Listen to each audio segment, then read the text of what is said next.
各位网友，大家好，今天是2020年6月11号，星期四，欢迎大家参加王建美观察的直播节目。我们今天的题目是：欧洲在中美对抗中为什么立场暧昧？这是一个我的问题，我自己的问题。那么在过去2-3个月当中过去2-3个月，实际上中美之间发生了一系列的冲突那么实际上是从疫情开始发展一直发展到后来的香港问题等等中美之间其实一直在激烈的对抗。在这个激烈的对抗的过程当中，欧盟的立场非常的奇怪非常的奇怪。他的立场一方面呢又非常的暧昧，而且他对中国的态度也很飘忽有的时候呢又会和美国站在一起，有的时候呢又消失了又不说话了那比如说像香港问题，欧盟有表态，但是你看那个表态就是不用力就是我有了就可以了欧盟是没有在这香港问题上做出任何的动作的，甚至默克尔根本就不表态，连表态都不表态。所以大家就很奇怪，为什么欧盟会有个这样的态度因为你要知道，香港问题其实是个试金石在香港的议题上面西方国家的立场基本上是一致的，因为无论是从价值观还是共同利益来说西方国家没有理由不表态。但是你比如说日本开始不表态，然后被骂得要死，然后这个首相安倍站出来表了个非常强硬的态所以其实在香港议题上，欧盟是表态了，欧盟的主席是出来表态，但是那个话大家一看呢就是应付敷衍，那是个敷衍，而且他们根本没有采取任何的措施。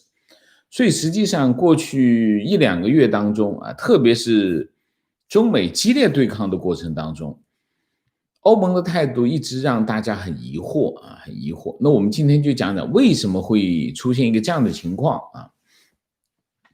先说新闻。那么今天这个外交部发言人昨天说的那么今天会发生一件新闻，什么新闻呢？就是总理李克强会和德国总理默克尔进行视频会议叫视频会晤这个又是话术中共最厉害的就是话术，其实就是个视频会议就是大家在视频，因为双方其实双方是取消了中欧峰会9月14号双方本来有一个中欧峰会在哪里在莱比锡德国的莱比锡举行的，但是这个会议取消了，这个这是件非常奇怪的事情。这件事情怎么发生的呢？今天的这个默克尔跟李克强的这个视频会晤，它是怎么发生的呢？是这个6月3号这个默克尔打电话给习近平跟习近平讨论一件什么事情呢？就是9月14号其实原计划双方是要进行一个中欧峰会这个中欧峰会有一个重头戏，什么重头戏呢？就是要签一个中欧投资协议。这个中欧投资协议是欧盟和中国谈了6年的一个投资协议，是欧盟整个的就是对华战略的一个非常重要的核心。因为原来在中国市场老实讲呢，中国是把美国放第一所有的一切都跟美国谈完以后把这个美国的优惠给其他国家，欧盟就一直在找中国谈，不行，你这样不能够只跟美国谈，你得跟我谈，我有个这么大的国家，这么多的国家，有这么大的市场，你得跟我谈。所以中国就行，那你要跟我谈，我就跟你谈。所以这件事谈了6年，谈了6年。欧盟为什么跟中国谈投资协议？就是欧盟一直觉得他在和中国的交往过程当中，一直活在美国的阴影下，就是美国得到什么他就得到什么，美国得不到的他也得不到，他就跟中国自己谈。中国自己谈的可是呢，中国为什么要跟欧盟谈？原因是他在和美国谈的过程当中，他希望能够利用欧盟来制约美国啊，就是你要是不跟我谈，行，我跟欧洲谈。其实中国对外的战略核心是美国，所有的东西都是围绕着美国展开的啊。但是当习近平上台之后，习近平觉得我不应该只以美国为中心，我应该以我为主。他其实中国在最近一些年，我具体时间我就没有具体时间，就是最近一些年，中国开始慢慢的改变什么呢？改变它的对外战略啊。我们讲一个是原来是韬光养晦啊，现在没那么韬光养晦，但是它整个的方略是什么？就是以我为主，我根据我的需要来制定战略啊。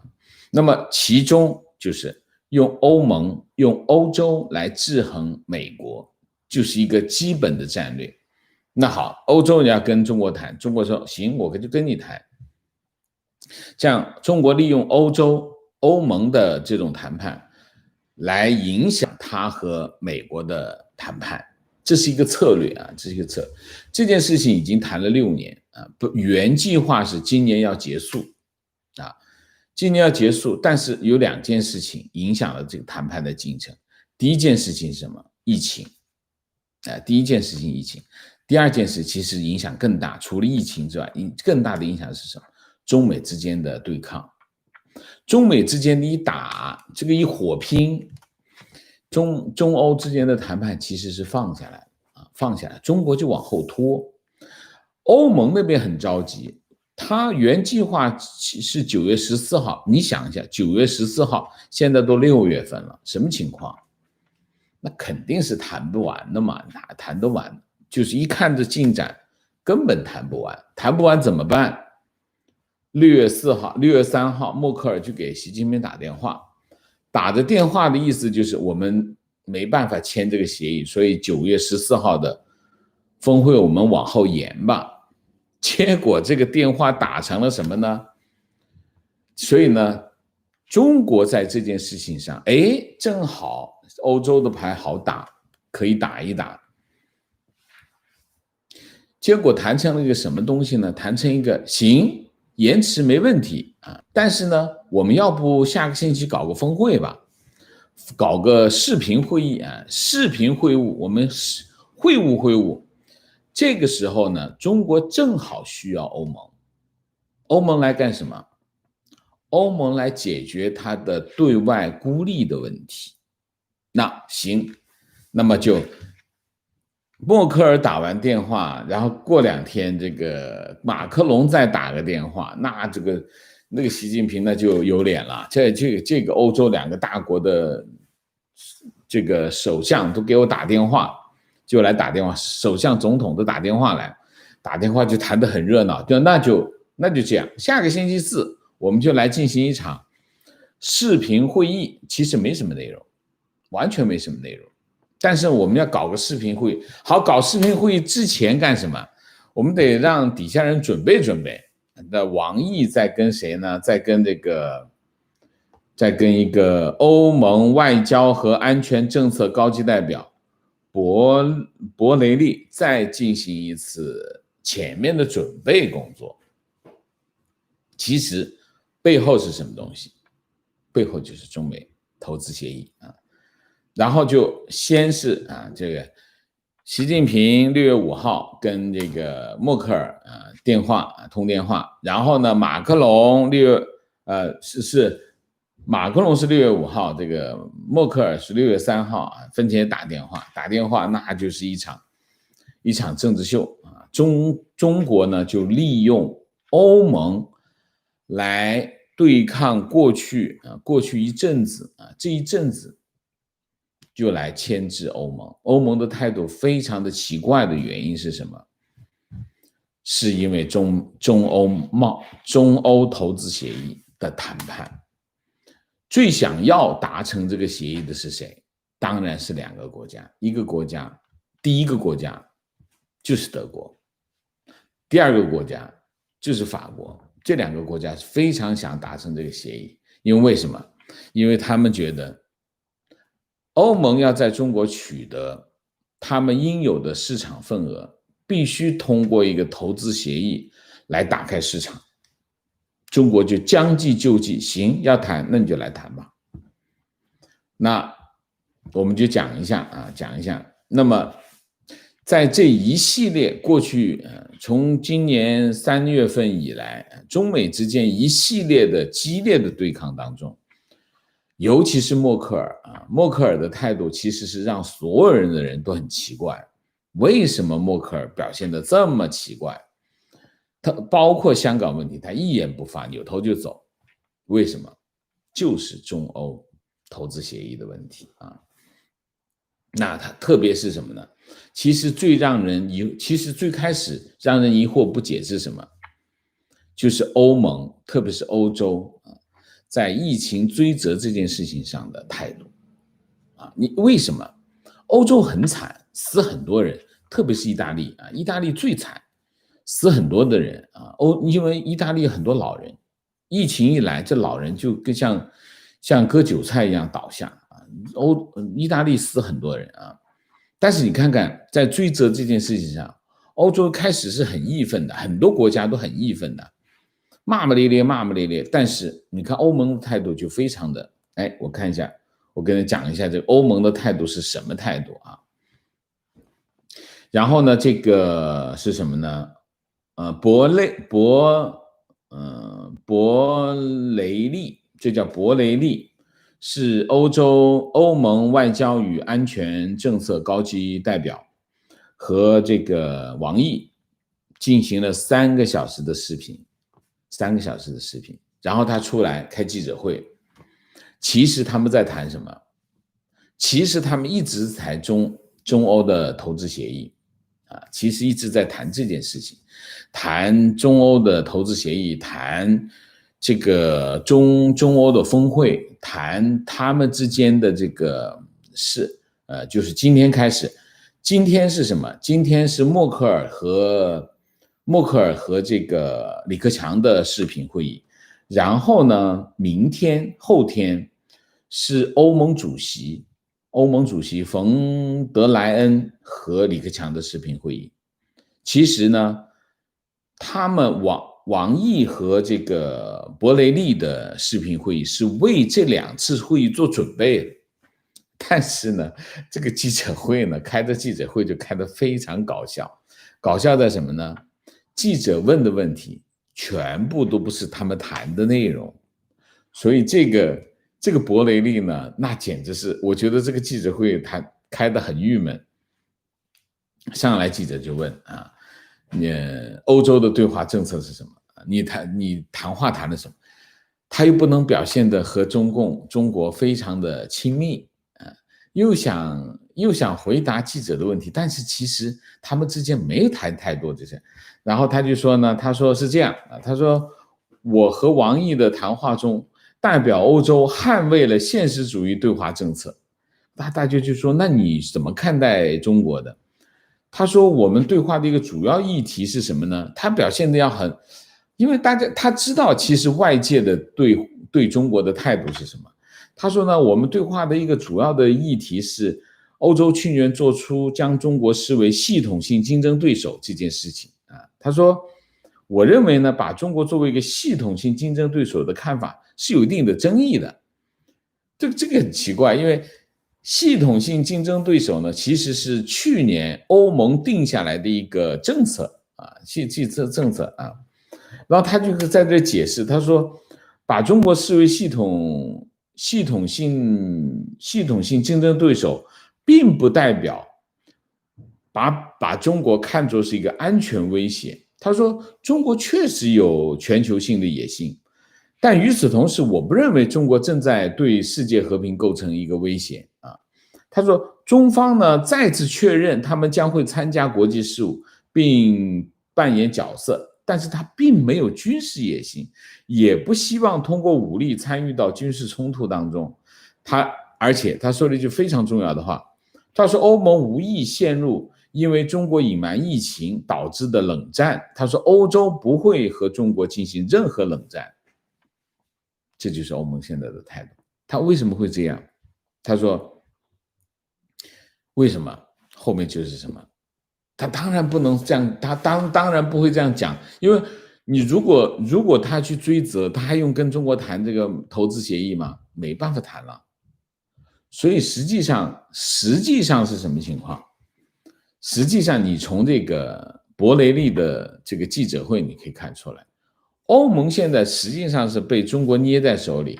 用什么捏在手里？用投资协议捏在手里啊！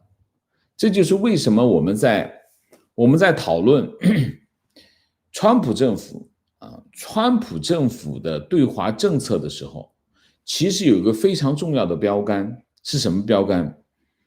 就是中美贸易谈判协议。贸易谈判协议这件事情的贸易谈判第一阶段协议，川普政府他到底还在不在意这件事情？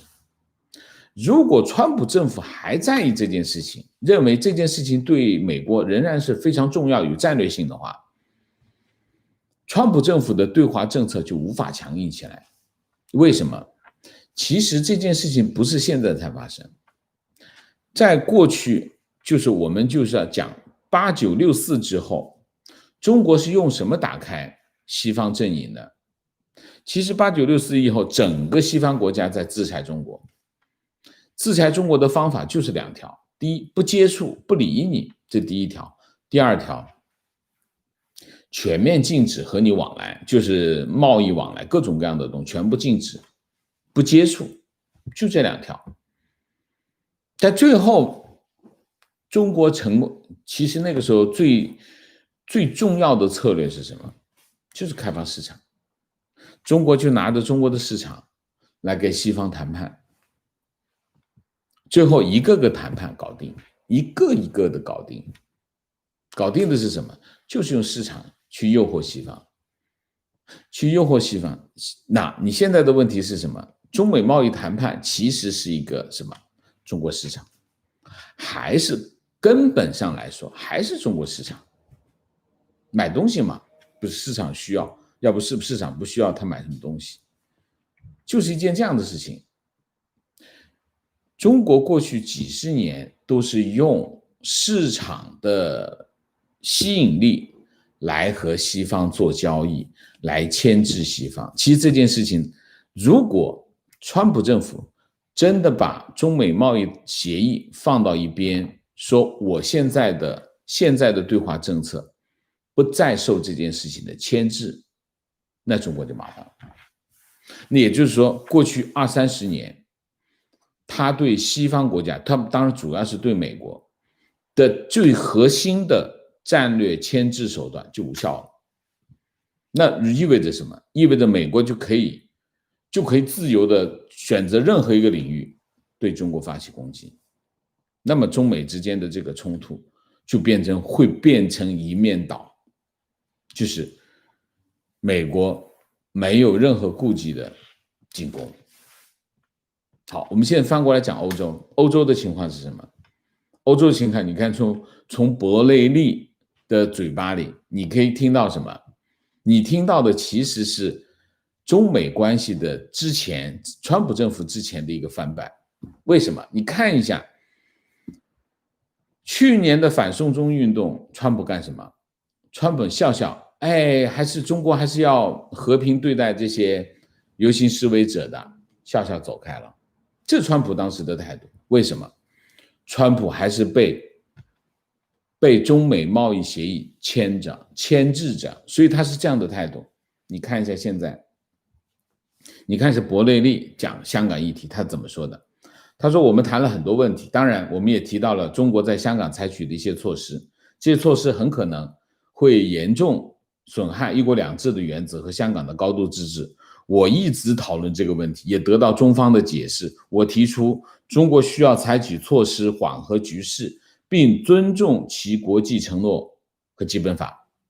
然后记者就问，你是否得到王毅关于坚持一国两制原则的承诺啊？博雷利就说，这不是王毅第一次听到我在谈香港问题的立场，我们一直非常清楚，北京对香港实施国家安全法，破坏香港自治，并在政治经济上造成真正的问题。他说，王毅重申北京的立场，并坚持一个事实，就是从他们的角度来说，他不危及一国两制的原则，这只是一个增加安全的方式。香港立法会过去就应该通过这个法律，但是他们没有这样做。我们就这个问题交换了意见，并坚持认为中国必须坚持其国际承诺，尊重他们与英国达成的协议。这就是博雷利的态度。这个态度和川普是不是一样的？就是一样的。重申一下我的看法，然后就笑笑走开，基本上是这样。为什么？因为中国还是手上捏着中欧投资协议来牵制什么呢？牵制欧洲。其实无论是对美还是对欧，所谓的市场诱惑其实是个幻觉。西方国家非常重视承诺一诺千金这是契约精神契约西方文明的一个非常重要的基石但是你这件事情到了中共这里，其实他们很不了解中共你花6年时间跟中国谈一个投资协议，你知道中国加入世贸谈了多长时间吗？也不少于6年。中国最终加入了世贸中国做了很多的承诺，实现了没有？有实现的，但大概实现了大概6-7成吧。中欧投资协议会比中国在世贸上的承诺更多吗？也许更多，但是肯定实现的会更少。他们为什么不了解呢？这个好奇怪我继续讲博雷利表示，这次与王毅的会议帮助双方完成了就欧盟与中国合作的一项名为2025计划的文件。他说，这个文件在双方领导人峰会来不及成型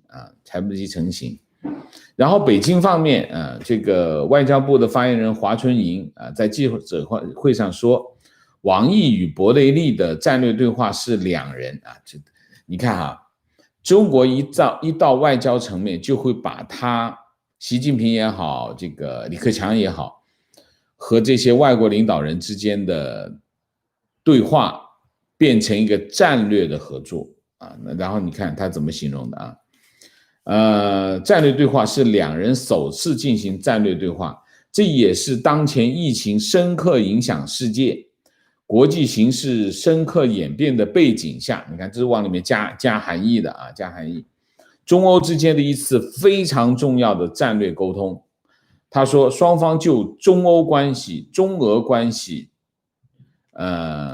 共同关心的国际问题进行长时间、深入、坦诚的沟通，增进了双方相互理解、相互互信，为下阶段的中欧重大外交议程做了积极的准备，取得良好效果。这就是中国的做法。中国的做法是什么？中国的做法就是你要拿到这个利益是吧？好，可以你先把这几个动作做完，我想要的，你先帮我演一下，演完这个是吧？还不行，还要演这个，再继续演一下，再继续演一下，他们结果所有人都全走过来了，这就是中国的做法。那么我们总结几点。你从目前的情况来看啊，从目前的情况来看，中国跟欧洲之间其实他们有分歧吗？有非常大的分歧啊！有多少分歧？你看，我们大概有3件事情有重大分歧。你可以在第一，价值观毫无疑问是有分歧的啊，这是第一个价值观的分歧。第二，安全领域是有没有分歧？当然有分歧啊。第二个领域，第三，国家利益上面有没有分歧？当然有分歧。但是你可以从一系列的事情当中看出来，欧盟其实在对华政策的方面是非常矛盾的啊，非常矛盾。他和中国有一系列的重大分歧，但是他现在都忍了，为什么？他们觉得中欧之间达成投资协议是欧盟现在最核心的利益之一。首先他要达成这个协议，他拿不到这个协议，他之前付出的那些政治代价白付了。所以你看，在华为的 5G 上面，欧盟怎么样？欧盟有没有一刀把这个华为切死？没有。欧盟的态度是非常暧昧的，原因还是这个原因。然后你看，其实3件主要的事件当中，欧盟的态度都是很暧昧的。第一是华为，第二是疫情，第三是香港问题。这3个当前整个世界上针对中国其实最核心的是这3件事情。在这3件事情上面，欧盟也好，德国也好，法国的态度呢法国比较灵活啊，比较油滑啊，就是他该说的全说了，但是啥都不干。一样的，欧盟也是。你看欧盟在香港问题上的态度是什么？就是我认为你这么做是不对的，你应该怎么，该说完了以后就走开了。他没有像美国一样，你要是这样对待香港的话，好，我就制裁你，这才是实际上的动作。欧盟没有，欧盟的态度就是这样。其实在华为的事情当中，其实也是一样的态度。欧盟其实他没有把门全部关死，对华为也没有全部关死啊。包括疫情这件事情，你看这个伯克利已经讲得很清楚，我不会参加追究中国责任的这个冷战，我不参加的。他已经很清楚了，不参加。为什么？肯定中国在这个领域已经跟欧盟打过招呼了。打过什么招呼？你要是再去参加这个的话，这个你得不到，就是这样。其实这件事情的模式反映了什么？其实这件事情发生在欧盟身上的这件事情，其实过去20-30年一直发生在西方任何一个国家，就是中国就是用这种方法来对待欧洲的，就是拿一块肉拿在手里，你要吃吗？好，过来啊，哎，跳舞我看一下啊，跳舞我看一下，哎，把衣服脱掉，大概就这样啊，脱掉什么？哎，给你吃一口，再脱，继续脱，脱光才行，我这块肉才会给你。结果对方就把衣服脱光了，基本上是这样，而且非常管用。为什么？2件事情，欧盟也好，其他国家也好，有2件事情没搞明白。第一件事情，他跟你的谈判，他跟你签的所有的协议，不一定你能得到的。就是你跟他付出很大的政治成本去谈下来的一个协议，你不一定能得到协议规定的利益。这是第一条。就所有的人，其实美国到现在还没搞清楚这一点。搞清楚哪一点？搞清楚中美贸易谈判第1阶段协议签完之后，这件事情并不是完全会，就是你中间说我有2400亿美元，这2400亿美元未必会发生。美国现在才知道，这件事情未必可以得到。但是你为了这2400亿的这个利益，你之前付出了多少政治成本？所以呢，其实我是个谈判代表，我曾经是个谈判代表。其实谈判当中有一些非常重要的原则，是什么原则？就是我交换出去的利益成本，就是我为了得到这个利益，我会付出一些成本，或者是付出一些代价。如果这些代价是即时要发生的，我得到的利益也必须是即时的。如果我付出的代价是即时的，而我得到的利益是未来的，这是个不平等的交易，不能这么干。你要想办法，就是不付出即时的成本，你付出远期的成本，得到一个远期的利益；你要付出即时的成本，你要得到即时的利益。如果你付出的是即时的成本，而得到的是一个远期的利益的话，你的风险极大，尤其是你在跟中共做交易的时候。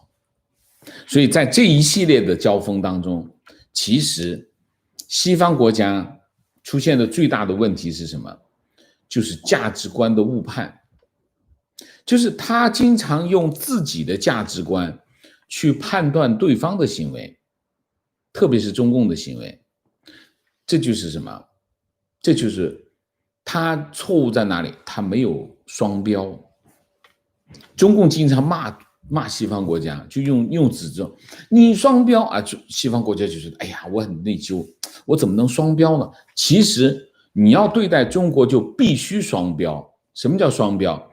就是你用你自己的价值观对待你自己，你用对方的价值观对待对方，你才能够得到一个公平的交易。否则的话，你永远都得不到一个公平的交易，你永远是被对方欺骗。除了这个结果，不会有其他的。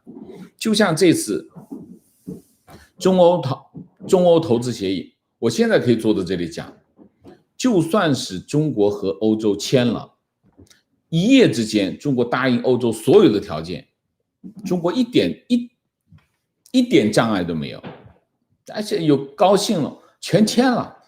习近平说跟他签，我就需要他签。明天他就把所有的协议全答应你，全签了。你会以为你得到吗？你以为你能得到吗？他第二天翻脸都一样跟你翻脸，为什么？大家的价值观不一样啊，是非观不同啊。你说你签了协议，你必须执行，不一定要执行的。中国的价值观是什么？我跟你签，为了需要我就签了，签了我不一定执行。就是这个问题，然后最后政治解决，最后就是政治解决，还是政治解决。所以在这个问题上，西方国家就是双标的问题。西方国家在价值观上就处于下风，处于什么下风？这就是典型的劣币驱逐良币嘛，就这个问题。好吧，我们现在这个题目，我们今天的这个议题就是解决一个问题。欧盟在中美对抗当中，为什么立场暧昧？原因很简单，为什么？因为它被捏住了，它被中欧投资谈判捏住了，然后他就没办法，他只好让他跳舞就跳个舞，让他脱衣服他就脱衣服。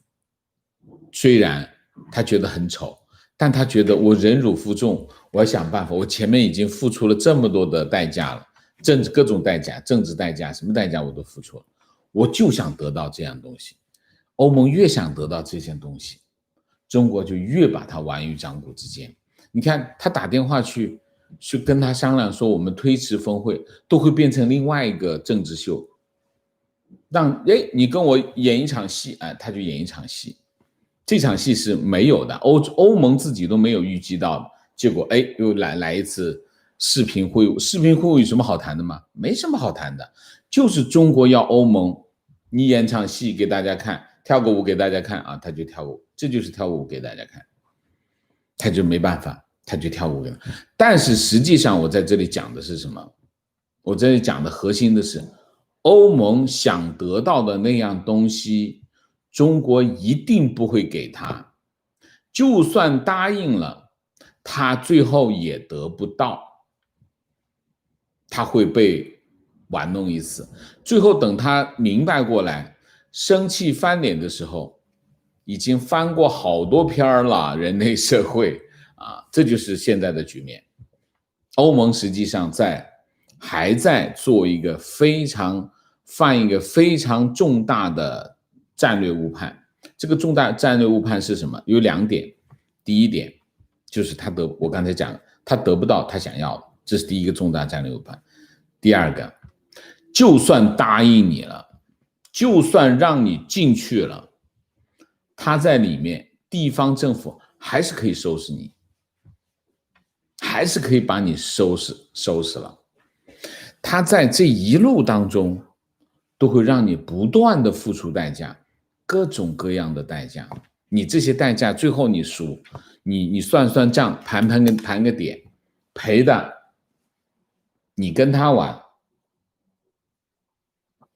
你是玩不过他的。为什么？他就是玩，他啥都不，他就会玩这些东西。中共啥都不会，但是呢，就是会搞这些名堂，搞这些名堂，没有人玩得过他。所以在这个问题上，欧盟正在犯一个重大的战略错误。好，我们今天的主题就讲到这里，我们下面进入互动。进入互动之前，例行公事，请大家点赞，请新来的网友订阅，请大家加入我的会员，支持我们做更好的节目。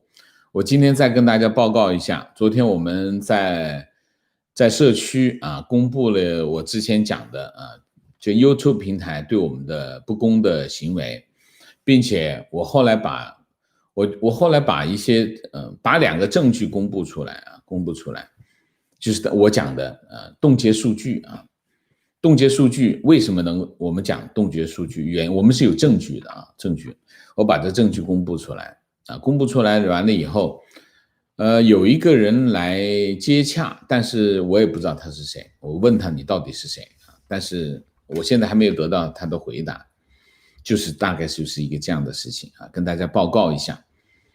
总之呢，就是我希望YouTube 平台公正的对待每一个参与这个平台的网友和这个 YouTuber 那么让这件事情，让 YouTube 平台变成一个真正的公益性的公众的平台好吧，那我们现在进入互动进入互动之后，请大家不要聊天3个情况、问题、观点好吗？谢谢好，明谢一下，贝拉瑞，谢谢梦之幽记打卡墙内，我是留学生，疫情之后加拿大学生签证通过率骤降，中介说3月份申请的拒签率将近 90%， 我4月份申请还没有出结果，现在很担心，请问王老师，今后留学生的处境会不会越发艰难，会不会成为制裁的重点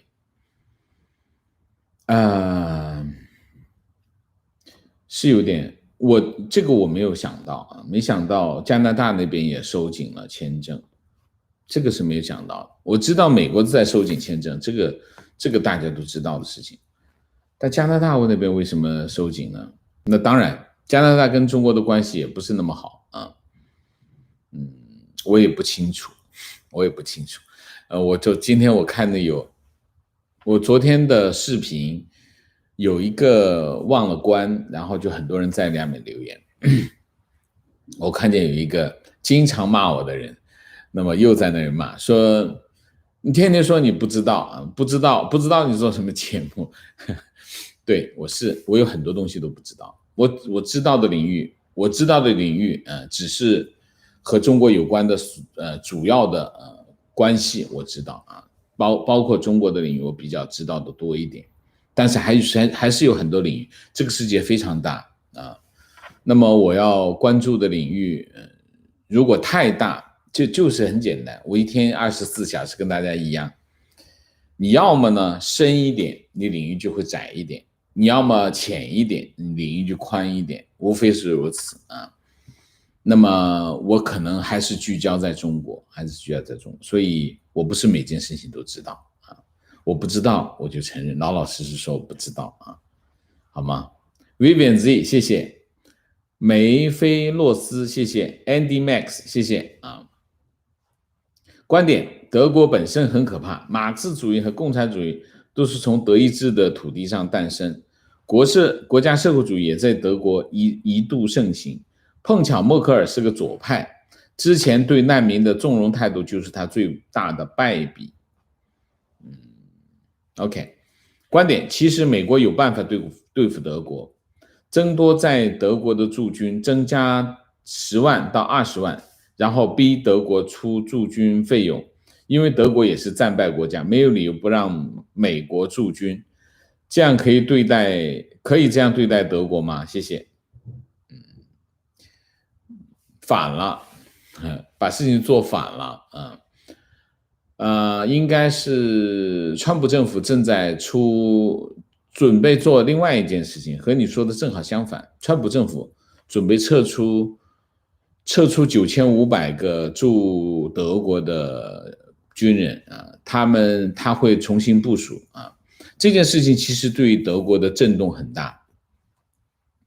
过去一段时间，包括 G7 峰会默克尔说我未必去的所以其实你看，德国在和美国的之间，他们是出现了一些问题除了我刚才说的这些问题以外，还有其他的问题，其中包括就是安全问题。其实整个欧洲在安全问题上是非常依靠什么？依靠美军，靠北约。其实北约的成立就是为了保护欧洲，保护欧洲不受苏联的威胁，所以才会有个北约，才会有美军驻扎在欧洲。美军驻扎欧洲是对付苏联。那么好了，现在苏联没有了，但是还有另外一个人，俄罗斯。其实俄罗斯的实力跟苏联那个时候其实接替了苏联那么当然德国的一系列的作为，美国很不高兴，因为他不捧场，而且拆台你不捧场也不拆台，那我为什么保护你？所以川普就不仅把9500个士兵撤走，而且规定我以后驻德国的士兵不会超过25000人。所以其实这一点对德国的震动是非常的大的因为双方在这个问题上，安全问题上是有分歧的美国一直在要求德国增加军费，增加你自己防卫的力量，这样的话我可以少一点力量放在那里。德国不愿意那你还是要倚重美军的话，可是你又不战略上配合他，那可是你要知道你还有个对手，什么对手？俄罗斯。你觉得俄罗斯会威胁你，可是另外一方面，德国又在跟俄罗斯建一个什么输气管，从俄罗斯输天然气去。美国就一直在跟德国说，你不要这样干，你这样干呢，你不就更依赖俄罗斯吗？你现在又跟他又觉得他威胁你，可是你又依赖他，你不是矛盾吗？德国不行，德国我非要干。所以实际上德国跟美国之间它有很多的分歧，但是其实在这个问题上，美国有杀手锏，你自己去面对俄罗斯呗，我撤军了，结果德国又懵了。其实德国的问题是这样的问题观点：欧盟对于美国帮助英国脱欧有看法，利用中国牵制美国，起码想恶心一下美国。我觉得地中海密集国家典型的思维，但他们没有认识到和恶魔做交易，最后是要出卖灵魂的，最终还得不偿失。对，其实当然欧盟也不高兴，欧盟就是美国支持英国脱欧这件事情上，欧盟也是不高兴所以双方其实有很多的分歧。所以为什么我讲欧洲或者是西方阵营其实是有很多的裂痕，这些裂痕是一系列的不同利益产生的后果。如果西方国家没有办法在对华政策上寻求统一的立场，其实是蛮麻烦的事情其实蛮麻烦。观点，我认为川普在构建反中包围网的过程当中，他是没有办法同时拉住欧洲跟俄罗斯。王先生怎么看？俄罗斯，我觉得，川普对俄罗斯的幻想和有点像当初他对中国的幻想，就是他不了解俄罗斯，他觉得俄罗斯我给点好处，他就会跟你来，但其实不是的，俄罗斯的战略目标跟中国的战略目标是一样的啊。其实俄罗斯的骨子里是什么？就是苏联。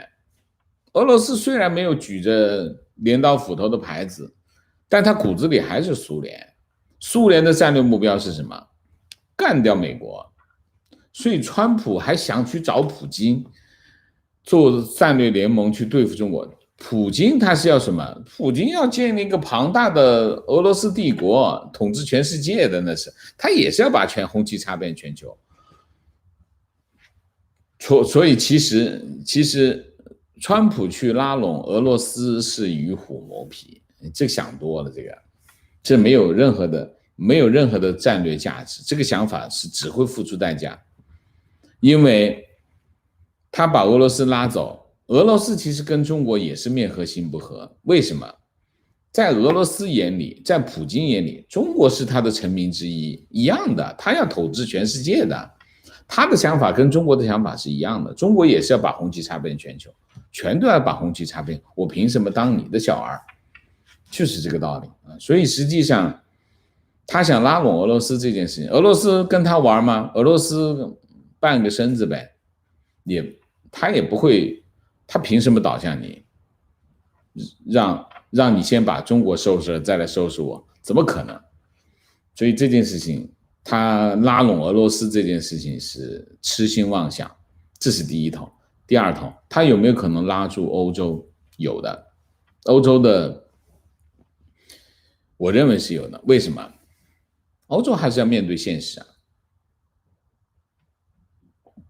为什么？欧洲其实是捏的，欧洲是没有实力跟美国叫板的，在安全上，欧洲是依靠美国的，这是第一条。第二条，在政治上，欧洲虽然成立了欧盟，但是他们是个政治上的矮人。为什么？你在每一件事情上，你都没办法协调立场。其实英国离开之后，为什么美国会支持英国离开？就是要削弱欧盟在政治上的立场。那么英国离开之后，欧盟其实被大大的削弱了。就算其实德国也好，法国也好，独木难支。他独木难支什么意思？就是他们协调欧盟的这个能力是在削弱的啊。所以在这个问题上，在军事上，在政治上，在经济上，欧盟都没办法去不跟着美国跑。他不跟美国跑，他付出的代价是他自己承受不了。就像川普一招就把德国给弄懵了，撤走9500人，他就懵了。为什么？因为在欧洲的安全问题上，川普的态度是什么？川普的态度就是德国要是不跟我合作，我就让它的重要性下降，我就直接跟波兰、跟捷克他们玩。因为为什么？那些才是对俄罗斯的前线。德国并不是前线，我为什么把部队放这里是看得起你，不放这，你要是跟我不对付，我就持续撤军好了。我把部队派到波兰去不好吗？对吧？波兰才跟俄罗斯接壤。所以在这个问题上，我觉得欧洲有一点没有，就是欧洲有一点为了政治上的利益去，他做的很多动作已经超出了他的实力范围啊。观点，川普一直都对默克尔和马克龙居傲不恭、不友善，加上川普扬言退出北约，已经退出世界气候协议等等，当然关系不好。再者，德法两国都急需和中国做生意，转而不支持美国对中国的制裁。没有，如果欧洲再不配合美国的全球战略的话，美国就会退出北约。北约就是为了保护欧洲的，如果你不跟我玩，我凭什么要保护你？你就直接自己跟俄罗斯去面对俄罗斯好了。对美国来说，对吗？是吧？所以我撤出，我要是撤出，其实川普扬言要退出北约是什么意思？其实就是告诉欧盟，大家实力相称，实力悬殊，你还是得听我的，就这个意思啊。观点：川普上台以后，一系列美国优先的政策，包括单方面推出全世界努力了很多年达成的环保协议——巴黎协议啊，也是让欧盟伤心的原因。类似的事件，新冠期间也很多，比如不和欧盟打招呼，单方面通过媒体宣布和欧洲断航。前几天也是通过媒体宣布从德国撤军。美国驻德大使前几天刚刚离任，所有德国外交官都在欢呼，说从来没有见过这么不讲礼貌的美国大使。而这个大使做的最重要的事情就是贯彻川普对欧洲的政策。说明欧洲跟美国之间的关系已经到了一个这样的地步。但是我觉得欧洲跟美国，我觉得最终还是要摊牌嘛。最终还是要摊牌什么呢？就是我们是不是要在一起玩？我们是不是要在一起玩？要在一起玩，谁听谁的？无非是这样的故事。如果这样的故事摊牌的结果是什么？一定是欧盟跟美国玩嘛，而不是反过来啊！你想一下，欧盟真的没有实力跟美国去平起平坐，这是事实嘛？对不对？观点：欧盟不甘心美国独大，想趁机占中国这块蛋糕。中国比清廷更懂斗争、权斗和分化，所以美国无法联合欧盟。是这样的。欧盟成立本身，大家要知道，欧盟成立本身就是要制衡美国，就是不想变成一个个小国跟随美国，所以成立一个欧盟。才会是有欧元的诞生，有欧盟的诞生等等啊，就是为了去制衡美国。就是说，美国你一国独大，我都听你的，我怎么干？欧洲那么骄傲，对吗？我们有灿烂的文化和文明历史，我怎么能够听你这样的一个国家？但是实际上，在国际政治当中，你想一下，欧洲从二战恢复到现在。谁帮助你们站起来的，对吗？谁帮你打赢的纳粹啊？这个要讲清楚嘛，这的确是这样的嘛。你谁在冷战的当中，谁在保护你们？你要想清楚这一点。所以这个我觉得欧洲是有一点，意气用事啊，意气用事。因为在一系列的对抗当中，其实你看一下欧洲的表现怎么样？欧洲没做什么表现嘛？冷战欧洲做了什么表现？欧洲贡献的是什么？欧洲只贡献了空间而已嘛，是不是？是吧？观点：欧盟内部一盘散沙，决策如同儿戏，所以英国懒得陪他们玩，重新跟美帝拜把子。对，老实讲呢，英国脱欧这件事情。其实真不赖英国，英国为什么要脱欧？英国觉得欧盟就是个沉船嘛，为什么要在沉船上面待着？我肯定要跳船，我跟他经济又好不了，然后这个所有的政策都被欧盟拖着，所以英国不干了，算了，我还是跳船嘛。所以英国最后还是跳船，没有办法。欧盟开始是阻止他跳船。但是美国一站出来，欧盟也没办法，是这样。观点：德国为了利益来牵头搞欧盟，就是为了对抗美国。中共国是偷着乐，中共为了其统治地位，对内外都是明的暗的，能偷就偷，能骗就骗。中共国牵制德国，德国为了对抗美国，互相利用，有点这个意思啊，有点这个意思。观点：老共真是世界上最了解钱的真谛。毛时代虽穷，牙缝里挤出银子，也要把亚非拉拢到身边。现在有点钱，就让有钱的也跪在他石榴裙下。石榴裙，观点：中国自鸦片战争以来签订的所有国际契约都是能赖就赖，中共政府签的契约更是流氓行为。加入世贸承诺的电信开放、能源开放、金融开放，都是以不开放为原则。体制决定党国不会让韭菜成为自由国民，这两者之间没有关系吧？它不开放就是不开放，就是其实有一点哈，在这个问题上，我觉得中国当然它能蒙就蒙，能拖就拖，但是我觉得西方国家也要承担50%的责任。就是美国也好，欧盟也好，你们为什么不说呢？为什么拖到现在你们都不提出来呢？中国没有满足他的承诺，早就应该说嘛，是不是？所以我觉得西方国家也应该承担责任。观点：各位好双标啊！要不是中美贸易协定黄了，川普也不会改变态度啊！你们看，对欧盟太简单的看法太浅，欧盟绝对不会亲共，只是想自己独立强大。美国也好，中国也好，都靠不住，特别是欧洲对川普简直是厌恶。双标，怎么个双标？我不理解你说什么。要不是中美贸易协定黄，中美贸易协定没黄啊，没有黄啊。我觉得你基本事实没搞清楚吧？中国还在买呢，还在买农产品呢，没有黄啊。中美双方到目前为止，没有任何一方宣布了中美贸易协议第一阶段协议终止，没有宣布过啊。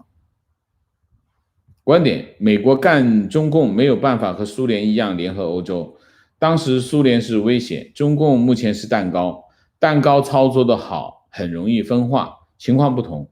先要联盟，除非中共主动把这些国家全得罪了，否则都是拖后腿。你说的很对啊，中共现在是用蛋糕，中共比苏共要聪明啊，他去用蛋糕来引诱他们。但是其实疫情死这么多人，欧盟都不觉得被得罪吗？我觉得欧盟也是没有底线，在这件事情上真没底线。那么大的损失，死那么多的人，他不觉得被得罪了吗？我要是他们的主席，我觉得那这事儿一定得算账，好吗？你说是不是？这都能忍，是可忍，孰不可忍，对吗？我觉得在这个问题上，我不赞成欧盟，我真的不赞成欧盟。如果有一个国家这样对待我的国家，我一定不放过他。为什么？你做人要有原则，好吗？对吗？是可忍，孰不可忍，怎么行？这个我不同意。观点：经济学里有一个基本原则，不应该让沉没成本影响你现在的决定。欧盟这么道理的原理都不懂，就像谈恋爱一样，明明知道对方不是值得托付的人，但又不肯分手，往往只是纠结于已经付出的时间与金钱成本。聪明，非常正确。沉没成本啊，沉没成本，老纠结于沉没成本的人，永远没办法做一个理性的判断啊。观点：感觉欧盟像陷入一个传销组织，不断的投入金钱和精力，就想获得那个虚幻的利益，直到不能自拔。王先生脱衣服比喻很精彩，他现在已经脱得差不多了啊。观点：无欲则刚，任何想从中国获得希望或者利益的国家或团体，必然被中共利用，就像相互把对方当成鱼一样，相互下诱饵的渔夫，到最后不但会被鱼钩所伤，还容易被鱼线搅得难以挣脱。非常对。观点：我认为川普不需要什么反中包围圈。欧盟对美国来说很重要吗？只要美国和中国脱钩，中国的经济就打回原形了。德国再怎么押宝中国都没有用。中国的购买力满足不了德国的胃口，欧盟这种经济不能完全一体化、联邦化的松散联盟迟早要出问题。靠中国的市场只是治标不治本的权宜之计，而欧盟解体之后，美欧大西方会更加团结。这个非常有意思的看法，我也同意。其实我同意的，我同意的什么？我同意，欧洲其实对于美国不重要。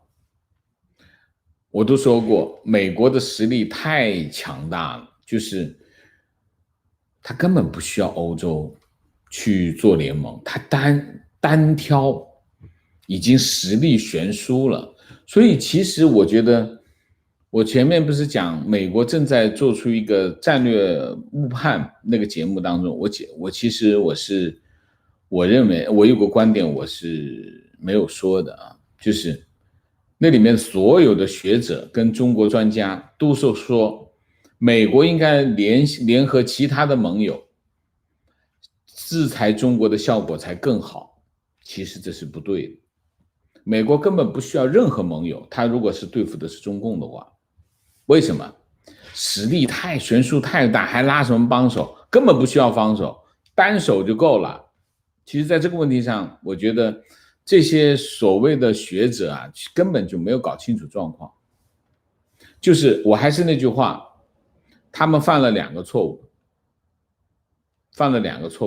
第一个，他们高估了中共的实力；第二个，他们低估了中共的决心。中共只是有决心而已，实力没什么实力。情况，墙内气氛太压抑了，自己单独看王老师视频好几个月，非常认同，却不敢轻易到处推荐。前几日鼓起勇气给最好的朋友推荐了老师的视频，怀着不抱任何期待的心理准备，没想到好友回复我觉得他那个话筒还是电线接触的问题，原来他也是老师的观众，海内存自己就是这种感觉，老师加油，谢谢你。哇，还有这种效果。观点，美国的态度取决于中国人对自己对中共的态度，就像香港一样，你们自己人民都没有不满意自己的政府，美国有什么立场？香港人自己起来抗争，美国才能出来支持，非常有道理啊。观点，王先生应该在美国成立一个研究中共的智库，一定会被重视。我不是智库，我只是个观察和分析者啊。我不会做这件事情，我只会认真的把我的节目做好。为什么？我跟你们一样，我只有24小时，我要把这件事做好，已经不容易了。我觉得应该有人可以做这件事情，我去影响这些人就好了啊。观点，美欧的分歧实质上是川普和欧洲左派的分歧。OK， 观点，希望美国真的发挥世界警察的地位。中共土匪的本质从来没有改变过。你确定我能读完吗？我尽量读完吧，我觉得大家讲的非常好。提问，王老师是否能够找下数据，看欧盟究竟多少经济命脉掌握在中共手中？如果欧盟脱离中共会怎么打击？欧洲和美国矛盾最多的是加关税，中共可能会打砸抢抵制欧洲的资产，换谁也顶不住吧。那是这样，欧洲在3年前，欧洲是中国最大的贸易伙伴。那么现在，中国最大的贸易伙伴变成了东盟啊。东盟现在是欧盟是第2，那么美国已经退居第3，因为中美贸易战啊。那么欧洲有多依赖中国？欧洲其实这几年为什么欧洲已经退居第2的原因是什么？大家知道吗？原因是中国经济不好。中国经济不好的结果是什么呢？中国的那些奢侈品，欧洲那些奢侈品，其实欧洲卖东西卖给中国，双方的这个贸易往来其实是非常清楚的啊，非常清楚的。经济不好，欧洲的地位就下降，欧洲出口中国的能力就下降，道理非常简单。所以双方之间有多需要？欧洲跟中国之间是有很强的互补性啊，但是前提是中国人得很有钱，但实际上中国没那么有钱，这2年更没钱，所以重要性是在下降啊。观点，我不认为中国会成为纳粹一样的德国，中国人太自私，对外非常软弱，除清朝以外没有侵略性，每个人都为自己的利益着想，而德国人不一样，包括宗教。中国人是没什么侵略性啊，中国只守着自己一亩三分地，但是中共不同啊，中共不同。提问：王老师认为欧洲的态度只是左翼政客的态度，还是代表了欧洲民意？我觉得欧洲受苏联威胁这么多年，名义上不可能太亲共吧？那些政客不怕下台吗？我不了解，他是亲共还是亲什么？我觉得不一定是亲共吧，啊，这是一个蛮好的问题，我研究一下好吗？观点，总之一句，君子永远斗不过流氓，要战胜流氓，必须以流氓对流氓。我还是那句话，不能双标。不能双标。什么叫不能双标？就是你不能够，你对待他不能够用他对你对待自己的方法对待他，就是你得一标。什么一标？就是他怎么对待你，你就怎么对待他，就是一标，这才叫一标。经常讲的双标，正好是反过来，就是你对待自己的标准和他对待你的标准不一样，这就叫双标。你得一标，就是他怎么对待你，你就怎么对待他，这才叫一标。我是这么认为啊。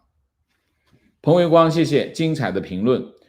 George 陈，谢谢，又一次不得不点赞支持。王老师说的很好，让我觉得我不再孤独。王先生水平很高，但是今天的视频又超出了我的预期，谢谢。Ada 梁，谢谢。贝拉瑞，谢谢。老师说的实在太好，一针见血，请大家多多点赞转发。严琦，谢谢啊。王荣，谢谢。Daniel 梁，谢谢。健太郎，谢谢。观点，台湾执行死刑的时候，欧洲就跳出来谴责不重视人权，在香港发生的抓捕和那些死因无可疑的香港人，只能说真的是双标啊。OK， 好，我们今天的节目就到这里，感谢大家的参与，我们下个节目再见。再见之前，请大家点赞，请新来的网友订阅，请大家加入我们的会员，支持我们做更好的节目，做更好的自己。谢谢大家，下个节目再见。